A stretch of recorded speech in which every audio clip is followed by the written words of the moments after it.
Xitay təcavüzçüləri vətənimiz Şərq Türkistanğa 1949 yılı 10-cu ayının axırından başlap Sovet Komünist Partiyasının yardımı bilan Stalinning buyruq qilishi bilan təcavüz qilish qadamini tezlatdi. Hamda 12-ci ayga kelganda Urumchi, Qashqar qatorliq muhim shaharlarga tajovuz qilib kirdi. Xitoy tajovuzchilari Sharq Turkistonga tajovuz qilib kirgandan boshlab har xil shaklda qirg'in qilishni davomlashtirdi. Yaqinqi zaman 1990-yildan boshlab har 10 yilda ko'lamlik qirg'in qilishni davomlashtirdi. Bunun tif misali 1990-yili 4-ayning 5-kundagi Barin yesi qirg'inchiligi.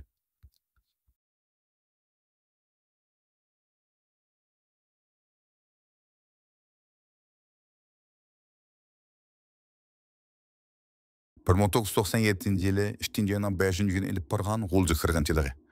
2019-yili 7-ayning 5-kuni ilib borgan Urumchi qirg'inchiligi. 2017-yili 4-aydan boshlab Sharq Turkistonda keng ko'lamlik boshlagan irqiy qirg'inchilik hozirgacha davom qilmoqda.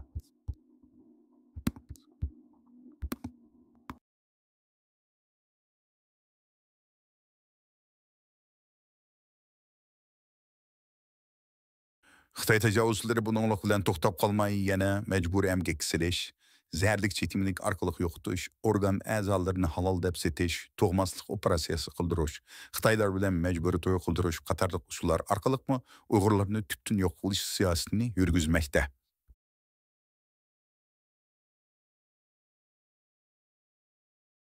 Her yili muaciratdagi Uyg'urlar o'zigadan tashkillanib, Xitoyga qarshi namoyishlarni tashkillab, o'z qarshiliklarini bildirish bilan birga o'zlarining Xitoyning tajovuzini hech qachon qabul qilmaydigan maydonini bildirib kelmoqda.